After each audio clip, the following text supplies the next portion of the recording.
为了从火场里救出更多人，他忍受窒息与皮肤融化的痛苦，拼命奔跑，最终却换来旁人的蔑视和失望。只因这张被烈火灼伤的脸，人群中再也没有本萨尔的容身之地。他于绝望中化作吸血鬼，收集无数漂亮的脸皮，眼看保护人类的英雄就要牺牲，一根骨刺爆射而出，打断本萨尔。君特手中的半成品人体武器命中率太低，本萨尔没想到他居然自己送上门来。如今这第2回合不是君特死，就是本萨尔亡。骨头发射器是幸存者制作的人体改造武器，骨刺由野牛的胫骨制成，周围包裹着强劲肌肉群。当肌肉拉至极限蓄满力量后，骨刺便能携带超强力量直击敌人要害。它的破坏力比石弩和床弩更快更强，缺点是蓄力需要时间，且只能装配6根骨刺。不久前，君特根据本萨尔留下的痕迹找来，光头说明必须干掉本萨尔这高阶吸血鬼，否则哪怕救出阿里安，也无法从免疫阳光的低阶吸血鬼手中脱身。现在君特只剩15分钟活动时间，必须速战速决。本萨尔并不将那射骨头的武器放在眼里，毕竟无论什么投掷武器都无法穿透他堆叠了好几层的脸墙。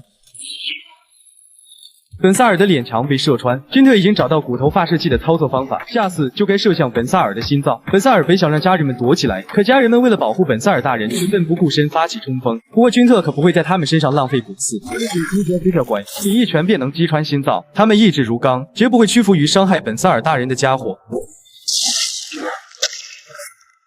这些低阶吸血鬼都是本萨尔的忠实信徒，哪怕要献出生命也毫不犹豫。如任何人都因为丑脸不把他们当人拾起，他们就愿意为本萨尔大人做一切。多亏家人们拖延时间，本萨尔咬住了君特脑袋，强大的咬合力非常危险。君特只能再用1根骨刺，随即猛地踹开脚下的吸血鬼，顺势与本萨尔拉开距离。只剩3发骨刺，不能再浪费。可君特无法在这么多脸中锁定本萨尔本体。就在这时，阿里安大吼：“仔细看，脸皮做出的反应时间有细微差异。最先反应的脸应该就是本萨尔所在位置。”低阶吸血鬼恼怒着掐住阿里安，下一秒骨刺便朝着脸皮群爆射而出。通过仔细观察，确实能看出脸皮的反应时间略有差异。本萨尔和脸相连的部分神经被切断，必须得赶紧重连。不过君特可不会放过这个机会，又是1发骨刺击射而出，本萨尔的肩膀被击碎。低阶吸血鬼顿时一拥而上，他们拼命想要拖延时间。然而随着破风声再度响起，本萨尔被轰碎半个身体。即便如此，只要心脏还在，就能复活。这一击并没有打中心脏，自由活动时间和骨刺都已失去。阿里安急忙让君特破坏掉脑中的装置，可现在放弃还为时过早。君特还剩最后一丝动力，最后1发骨刺就是他自己。君特蓄力悍然起跳，铁拳朝着本萨尔即将凝聚的头颅袭去。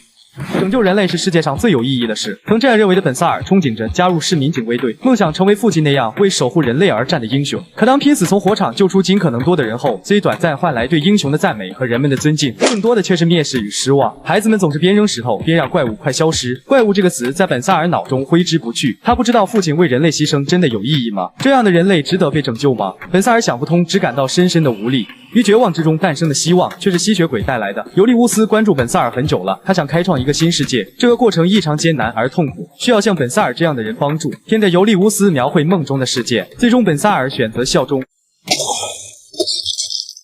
这场战斗是君特赢了，本萨尔愣神过后竟笑了起来。他很好奇，像君特这样的怪物会包含在那帮人类需要的英雄中吗？家人们随着本萨尔一同消散，君特才不关心什么狗屁英雄。动力耗尽的他逐渐失去意识。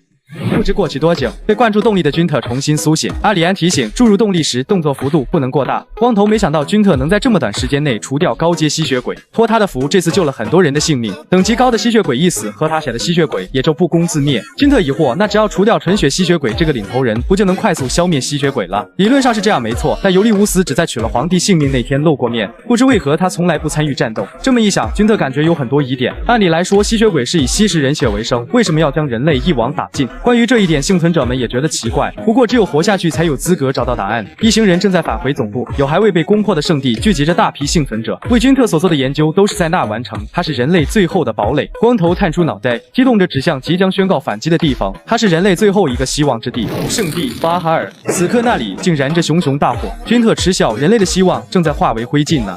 本萨尔死亡的消息很快在吸血鬼间传开，他们都感到难以置信，怎么可能会有能除掉高阶吸血鬼的人类？尤利乌斯短暂沉默后，让眼去调查一下除掉本萨尔的人。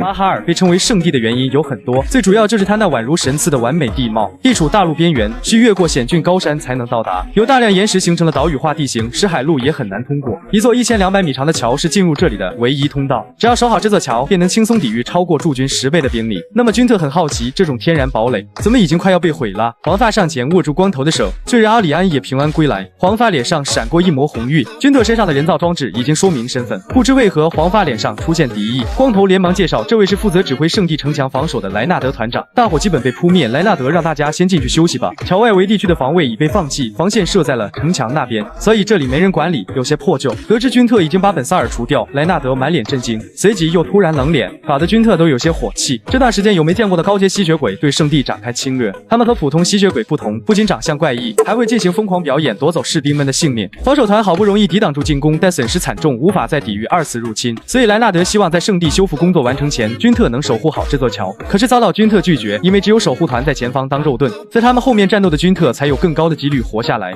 莱纳德没想到君特是这种混蛋，他严肃质问君特知道自己为什么能站在这里吗？因为有自愿申请成为动力人而殉职的136名同事和没日没夜研究人造装置的研究人员，以及为了保护他们拼命死守圣地的守护团。君特根本不懂得这些人的付出，一个为了自己活命不惜让别人受伤的剑斗士怎么会继承人类的意志？莱纳德认为不死骑士应该由自己来当，他才不认可自私的君特。莱纳德真是个正直又帅气的青年，每当见到他这样的人，君特都会对他说一句话，那就是滚蛋。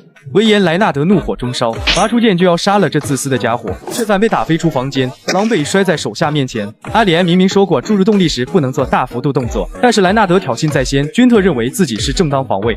莱纳德打完绷带回来，看着继续挑衅的君特，气得浑身发抖。阿里安说明，一个人的力量绝不可能使人类在战争中获胜，在制作你经过改造的身体部位时，需投入大量人力和资源，因此我们得尽量救出更多人，共同守护这个圣地的同时，让供给不中断。君特听出这话中的意思，就是让他在前方边挨打边战斗。现在确实没别的办法，既然如此，就拿武器出来吧。光头打开准备好的人体改造武器，却意外发现只有2个。莱纳德说明，几乎所有人力都投入到防御上，所以想造出其他武器需要一些时间。这个暂时不说，幸存者要是有良心，就应该给君特弄只正常的胳膊。不过这经过特殊处理的武器咬合力惊人，还有能自由调节大小的盾牌类武器倒是不错，比普通钢盾结实，耐火性也非常强。上次用的骨头发射器挺好用，但得大概半年才能制作好，因为制作每种武器都需要各种各样的材料。幸存者又正处于难以获取材料的战争时期，休息的已经差不多了，手握不错的剑，君特做好了战斗准备。幸存者是在包含各种职业、王室成员、贵族在内的100多人中选定君特来当不死骑士，所以阿里安让他不必把莱纳德团长的话放在心上，你很适合当不死骑士，我相信你能做好，你一定能拯救世界。实际上君特从一开始就没在意过这种事，听说因自愿成为动力人而去世的人数量为136，君特很好奇，阿里安看到这136人因此丧命后，为什么还是想成为动力人？闻言阿里安眼神坚定开口，因为总得有人来做这件事。君特无法理解这种行为。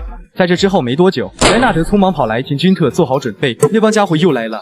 无论来的是什么东西，君特都会把他们碎尸万段。黑暗之中逐渐出现沉重脚步声，对方似乎有些意外，今天的观众怎么只有1个啊？奇怪的姿势令君特判断这东西速度不快，只要对方离得再近一点，君特就可以一次性解决掉。对方断断续续着向观众打招呼。今天准备的第一个节目是，不等他把话说完，君特的剑刺移出，攻击方向明明没错，可却没有刺中。对方请没礼貌的观众尊重演出。第一个节目是猪王和小矮人合唱团，血液蠕动成型，凝聚成一座马戏院，从中窜出一道身影，持刀猛劈向君特，大量疯子般的小矮人紧随其后，将君特包围，悍然提刀。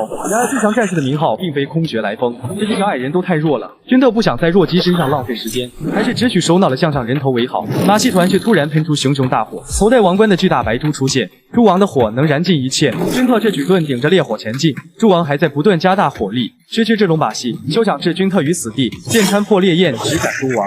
君特的铁拳紧随其后，将猪王身躯从中击穿。第一个节目比想象中更无聊，君特希望所谓的第二个节目，可一定要精彩绝伦啊！钢铁之躯缓步走进马戏院深处，这里布置的倒还算用心，看来是个温馨美丽的演出场地。伊维林感谢君特的夸奖，这还是第一次有人来看第二个节目。话音未落，君特猛地挥剑偷袭，却被伊维林那诡异的身体轻松躲过。接下来是他精心准备的第二个节目，指尖划破手掌，鲜血迅速扩散。第二个节目名为《痛苦小丑伊维林的告白》。伊维林非常擅长躲避，君特的攻击无法造成伤害，两把血剑自伊维林口中拔出。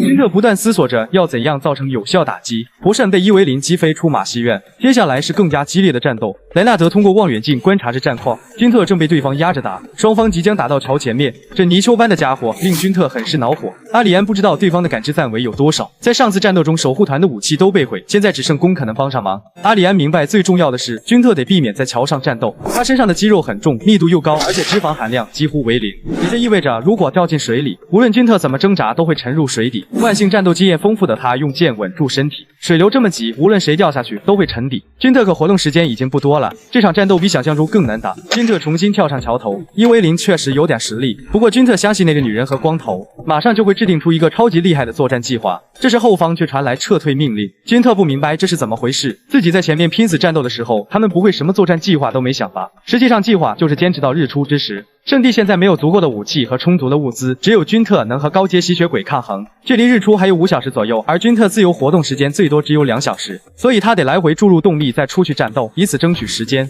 而想注满动力得花20分钟左右，因此幸存者们得想办法在这期间保护君特和阿里安。君特不免怀疑他们能做到吗？这时房门被推开一条缝，莱纳德神情复杂看了最后一眼，随即做好准备对抗高阶吸血鬼，必须坚持20分钟。君特怀疑他疯了，高阶吸血鬼绝不是普通人类能抗衡的，20分钟足以让他们尸骨无存。光头沉声道：“大家都是在知道这件事的前提下去战斗，如果连在这里的守护团都不奋勇向前，那么谁还能来照亮前方的黑暗呢？”凄惨的哀嚎声此起彼伏，鲜血渗透进房间。听着刺耳的惨叫，君特缓缓闭上眼睛。就在莱纳德危在旦夕之际，人造手臂猛地咬向伊维林，君特冲破墙壁发起偷袭。不过就算咬住胳膊，也很难攻击到伊维林的心脏。动力注入时间才过了5分钟，君特不可能挺到早上。阿里安不知道他在想什么。现在君特要换个战斗地点，第3个节目的表演地点在双方都逃不了的深海。